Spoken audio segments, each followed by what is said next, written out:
একদম ইউনিক পদ্ধতিতে আর কম সময়ের মধ্যে দারুণ স্ন্যাক্স বানিয়ে দেখাবো, যেটা আপনারা দেখলে সহজে বানিয়ে নিতে পারবেন। খুব সুন্দর টেস্ট হয়েছে। নমস্কার বন্ধুরা, আমি সাবিত্রী। বন্ধুরা, আজকে কিন্তু আমার রান্নাঘরে চলে এলাম দারুণ একটা মজাদার স্ন্যাক্স বানাতে। বর্ষাকাল মানেই বুঝতে পারছেন সবসময় একটু মজাদার খাবার হলে বেশি ভালো লাগে, তাই একদম ইউনিক পদ্ধতিতে আর কম সময়ের মধ্যে দারুণ স্ন্যাক্স বানিয়ে দেখাবো, যেটা আপনারা দেখলে সহজে বানিয়ে নিতে পারবেন। আর এটা কিন্তু বানানো খুব কম সময় লাগে। তাহলে চলুন কথা না বাড়িয়ে রেসিপিটা শুরু করি। আজকে যে স্ন্যাক্সটা বানাবো তার জন্য লাগবে কিন্তু চাউ, আর সেটা কিন্তু আমি বেশ অনেকটা পরিমাণে নিয়ে নিয়েছি। এখন কিন্তু এটাকে সিদ্ধ করে নেব। জলের মধ্যে দিয়ে দিচ্ছি হাফ চামচ মতো নুন, দিয়ে দিচ্ছি 1 চামচ মতো সাদা তেল। প্রায় 1.5 থেকে 2 মিনিট মতো জলটাকে ভালো করে গরম করে নিয়েছি। এবারে আমি এই চাউগুলো জলের মধ্যে দিয়ে দিচ্ছি। চাউগুলোকে প্রায় 2 মিনিট মতো সিদ্ধ করে নেব। 2 মিনিটের মধ্যে ভালোভাবে সিদ্ধ হয়ে গেছে। এই দেখুন, চাউ থেকে কিন্তু জলটা ভালোভাবে ঝারিয়ে নিয়ে আরও ঠান্ডা জল দিয়ে ধুয়ে নিয়েছি। আর এখন দেখুন চাউগুলো কি সুন্দর ঝরঝরে হয়ে গেছে। এবার আমার একটা কিন্তু স্টাফিং লাগবে, আর সেই স্টাফিংটা এখন বানিয়ে নেব। তার জন্য কড়াইয়ের মধ্যে দিয়ে দিচ্ছি তেল, অল্প একটু 5 ফোড়ন, অল্প একটু পেঁয়াজ কুচি। পেঁয়াজগুলোকে হালকা করে একটু ভেজে নেব। এবার দিয়ে দিচ্ছি অল্প একটু কাঁচা লঙ্কা কুচি।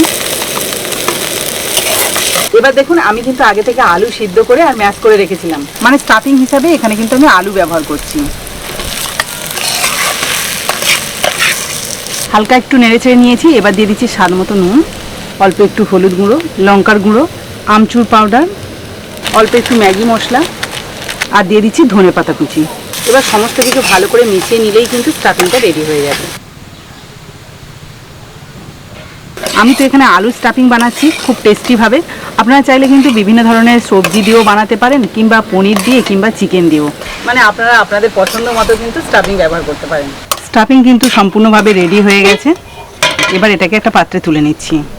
স্টাফিংও রেডি, আর ওদিকে চাউমিনটাও সিদ্ধ করে রেখেছি, মানে সব কিছু রেডি করে নিয়েছি। এবার কিন্তু আমি টিফিনটার শেপ দিয়ে নেব। আচ্ছা, এই টিফিনে শেপ দেওয়ার জন্য কিন্তু আর একটা জিনিস লাগবে, সেটা হলো কর্নফ্লাওয়ারের গোলা।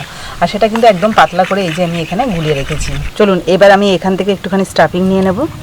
খুব বেশি পরিমাণে কিন্তু লাগবে না। এই যে এটাকে আপনারা চাইলে গোল বা লম্বা যে কোনো শেপ দিতে পারেন। আমি এখানে কিন্তু একটু লম্বা এইরকম করে নিলাম। এবারে এটাকে এই যে কর্নফ্লাওয়ার যে গোলাটা রয়েছে তার মধ্যে দেবো। এবার এটাকে তুলে নিলাম। এবার যে এখানে চাউটা রেখেছি না, সেইটা আমি এর গায়ে ভালোভাবে জড়িয়ে নেব। এই দেখুন, মোটামুটি 2 হাত দিয়ে কিন্তু চেপে চেপে স্টাফিংটাকে ঘিরে নিতে হবে চাউ দিয়ে। তো বন্ধুরা, সবগুলো শেপ দিয়ে নিলাম, আর এদিকে কিন্তু তেলও গরম করতে দিয়ে দিয়েছি। এবার এক এক করে ভেজে নেব। প্রায় 1.5 মিনিট মতো ভেজেছি, তাতে কিন্তু এক পিঠ হালকা ভাজা হয়ে গেছে। এবার এটাকে উল্টে দেবো।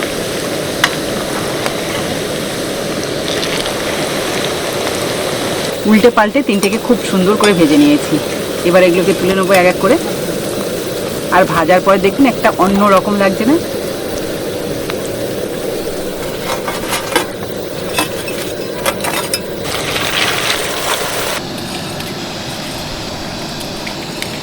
বন্ধুরা দেখুন, এখানে কিন্তু কয়েকটা ভাজা চলছে, আর অনেকগুলো ভাজা হয়ে গেছে এখানে। কুট্টুস আর এদিকে কাকা এসছে, কাকাকে খেতে দেবো। আর খেয়ে বলবে এটা কেমন হয়েছে। একদম অন্য ধরনের একটা স্ন্যাক্স বানালাম। তো কুট্টুস, তুমি একটা নিয়ে নাও।